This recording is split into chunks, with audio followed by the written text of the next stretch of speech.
Welcome back to The Explainer. Today we're diving straight into what is absolutely the most harrowing, transformative sequence in Michael Williams' novel, Diamond Boy.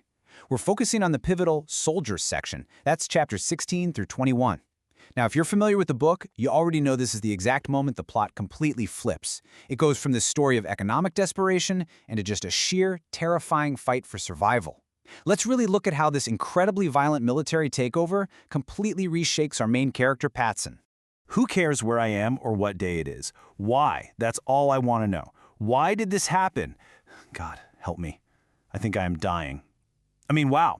This diary entry from Patson perfectly sets the tone for our deep dive today.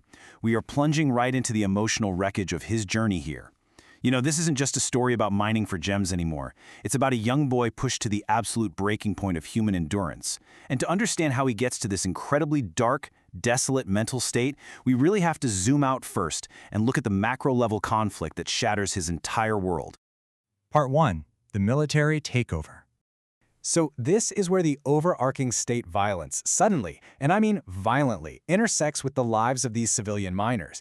The government basically decides it's time to seize the Marange diamond fields, and let me tell you, they don't do it with paperwork. Suddenly, the night sky is just filled with the deafening roar of helicopters. The military swoops in to reclaim the wealth of the fields for the political regime. It is absolute chaos. Shots are firing down from the sky, specifically aimed to terrorize and kill. It's this incredibly violent, state-sponsored invasion where thousands of miners who are really just trying to make a living are rounded up and herded together like animals.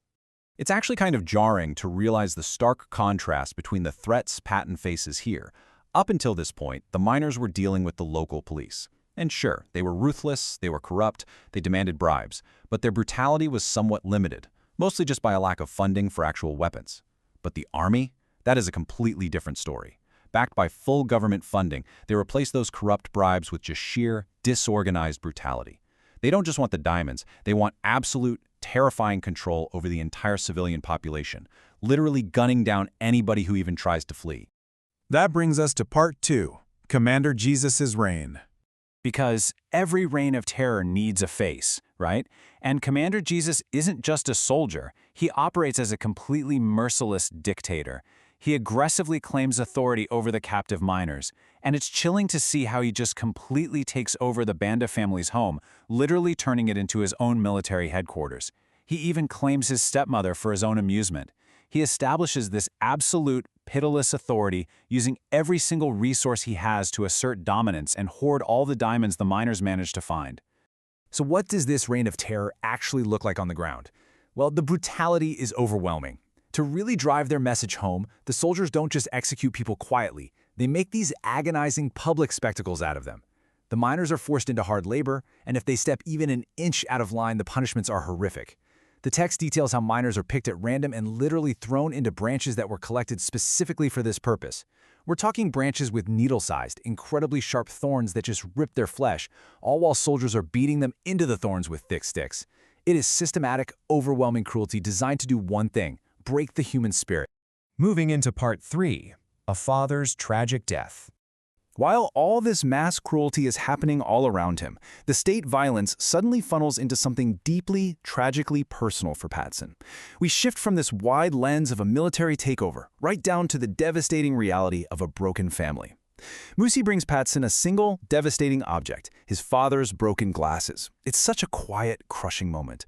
For Patson, these broken glasses are the undeniable confirmation that his father is dead. It's an agonizing emotional realization that completely pulls the rug out from under him. Driven by this incredible grief, Patson has to keep moving. He explores the tobacco sheds, desperately searching for any family he has left. And thankfully, he actually finds Grace sleeping there. He gives her money, promises to come back for her. But as he's navigating this really dangerous camp, he discovers a profound betrayal. He sees his stepmother, seemingly totally safe and involved with Commander Jesus at the farmhouse, while his own father is dead and his family is suffering. Fueled by just intense anger and frustration, Patson throws a rock and shatters the farmhouse window. It's an act of pure, youthful rebellion, sure, but it immediately puts a massive target right on his back. And that leads us to Part 4, the cruel trap. Because that act of defiance, it leads directly to the climax of these chapters. Commander Jesus singles Patson out, but here's the thing. He doesn't just shoot him. He sets this terrifying, incredibly cruel trap. He tells Patson, "We only want men who wish to work here," and literally says he is free to go. Now think about that for a second. Why would a ruthless, pitiless dictator who has been torturing miners suddenly let a teenage boy who justified him run free? It makes absolutely no sense, does it? The answer is incredibly sinister, and it builds this intense, sickening anticipation as Patson takes his very first steps away from the camp. Because it is a complete illusion of freedom. The commander tells Patson to run, literally firing shots into the sky to urge him on. And Patson sprints, right? He thinks he is finally escaping this nightmare, but he is completely unaware of the reality of the ground beneath his own feet. The commander wasn't showing mercy, he was taking revenge. He intentionally sends Patson running directly into a hidden landmine field. As the source material grimly points out, he sent him to a landmine field, not a diamond minefield. Finally, Part 5. A brutal rite of passage. The inevitable, horrific thing happens. A landmine explodes, severing Patson's leg below the knee. This event marks his definitive transition.